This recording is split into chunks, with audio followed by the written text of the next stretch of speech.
फराज साहब ने इस वक्त ज्वाइन किया, उनसे मजीद बात करते हैं। शिबली फराज, बताइएगा ये आज की जो सूरत हाल हुई है इस पर आप क्या कहेंगे? क्या ये चीज होनी चाहिए थी? किस तरह से लोग अंदर दाखिल हुए? पुलिस ने लीनियंसी का मुजाहरा किया, नहीं करना चाहिए था, उसी वक्त मना करना चाहिए था?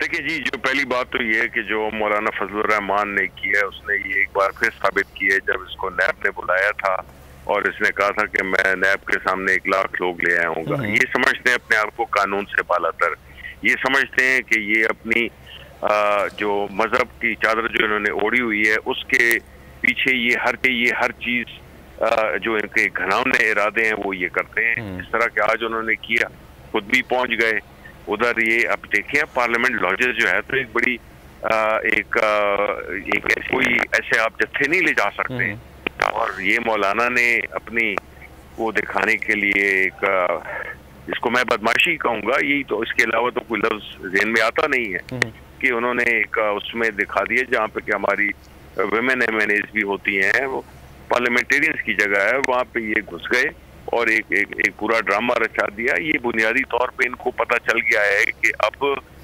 इनकी जो तहरीक एतमाद है उसमें कोई सक्सेस के चांसेस है नहीं। तो ये अब ये ऐसी सिचुएशन क्रिएट कर रहे हैं जिससे कि ये साबित कर सके कि जी कर लिया है। ये तो कानून को बड़ा हेवीली इनके ऊपर आना चाहिए जी। बहुत हो गया इस मुल्क में किसी की ये इस किस्म की जो बदमाशी है जो सियासत में ले आए हैं ये, और ये जो डंडा बरदार अपनी जो ये जत्थे लेके आए, ये तो मतलब है कि कानून ना हुआ राजवाड़ा हुआ, मुल्क ना हुआ राजवाड़ा हुआ। तो इनके साथ सख्ती से निपटना चाहिए और पूरी उससे कानूनी जो भी अप्लाई होता है वो होना चाहिए। तो क्या इनके खिलाफ क्या कार्रवाई होगी? अच्छा शिबली साहब, कहीं ये तो नहीं चाह रहे, ये तो नहीं चाह रहे कहीं कि अफरा तफरी फैले? अब जारी बात है जब पुलिस इनको गिरफ्तार करेगी, इन्होंने कहा कि अगर हमारे साथ ऐसा सलूक होगा तो दमादम मस्त कलंदर हो जाएगा, सड़कें ब्लॉक हो जाएंगी, एहतजाज हो जाएगा। ये अफरा तफरी फैलाना चाह रहे हो, इंतशार चाह रहे हो, यानी हुकूमत पे बात आए और ये अवाम की सिंपैथीज लें, ये प्री प्लान भी हो सकता है सब।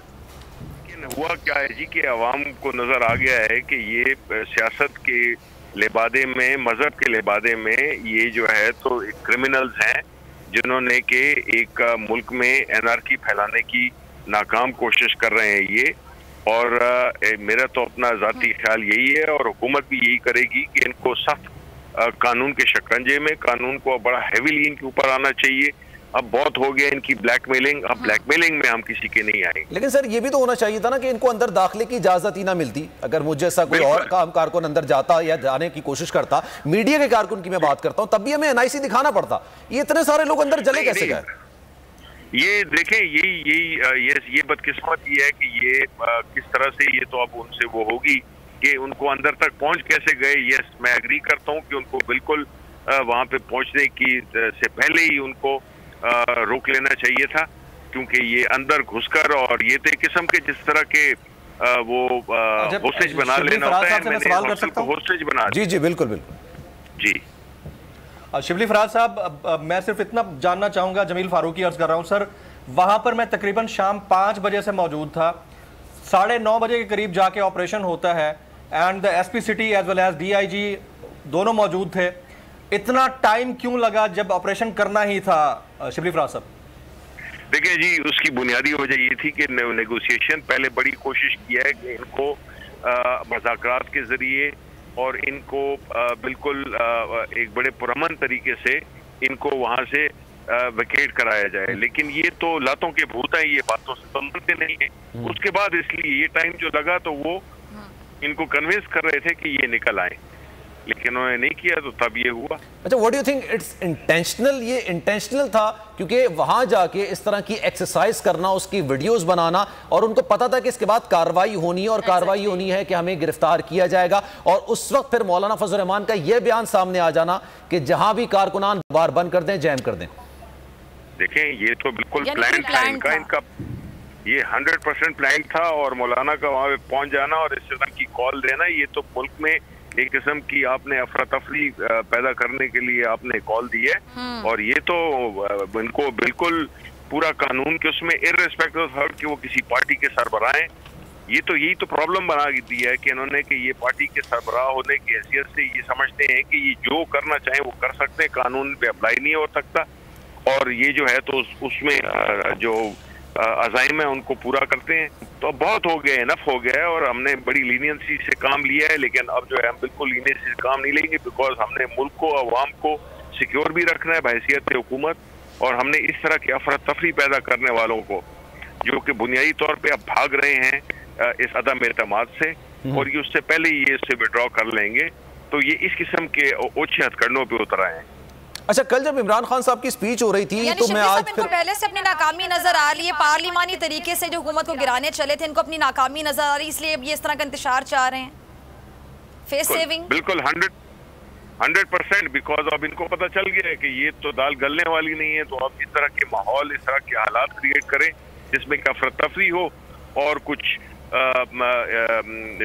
जिसे कहते हैं कि एक ऐसी क्योटिक सिचुएशन क्रिएट कर दें जिससे कि मुल्क की ऑलरेडी जो इकोनॉमी है उस पर भी असर पड़े, और अवाम जिस मुश्किलात में है तो उसकी अवाम की मुश्किलात में ये इजाफा कर रहे हैं। अच्छा, आज मैं बिलावल भुट्टो जरदारी को सुन रहा था तो वो ये कह रहे थे कि फ्रस्ट्रेशन है हुकूमत की और वजीर आजम इमरान खान की, जिस तरह से उन्होंने खिताब किया था गवर्नर हाउस कराची के अंदर। तो आपको क्या लगता है आज जो ये सारा मामला हुआ ये असल फ्रस्ट्रेशन है? देखिए, ये 100% फ्रस्ट्रेशन है, और ये अच्छा है आपने जिक्र किया है। मुझे बहुत अफसोस हुआ, न तो ऑक्सफोर्ड यूनिवर्सिटी ने बिलावल भुट्टो का कुछ बिगाड़ा है, न बेनज़ीर के बेटे होने ने उसका कुछ बिगाड़ा है, और जिस तरह की जुबान, जिस तरह के प्राइम मिनिस्टर के पूरे खानदान को, खवातीन को, माँ बाप सबको ले आए हैं, ये एक इंतहाई शर्मनाक उनकी एक प्रेस कॉन्फ्रेंस थी जिसमें कि उन्होंने ये साबित किए कि बेसिकली वो भुट्टो नहीं है, वो जरदारी है। अच्छा, तो शिबली साहब, वो जो प्राइम मिनिस्टर साहब ने एक बंदूक वाली बात कही थी कि मेरे निशाने पर आसिफ अली जरदारी सबसे पहले होंगे, तो उस बात को बड़े अजीबोगरीब कॉन्टेक्स्ट में पेश किया जा रहा है, जिसको कहते हैं जी पिंक को रेड करके, रेड को मैरून करके, और साथ ही कह रहे जी हमें धमकियां ना दी जाएं, हमने चूड़ियां नहीं पहनी हुई हाथों में, मौलाना साहब ने कहा। फिर बिलावल साहब ने कहा कि जी बंदूक हमें भी चलानी आती है, लेकिन हम अमन पसंद लोग हैं, हम पुर अमन रहना चाहते हैं। तो बेसिकली उस बात से ही क्या मतलब निकालना चाहते हैं, अवाम की क्या ज़हन साजी करना चाहते हैं? उन्होंने तो आई थिंक मुहावरतन कह दिया ना, जिस तरह केसेस है जरदारी साहब के, जो भी वो कहना चाह रहे थे।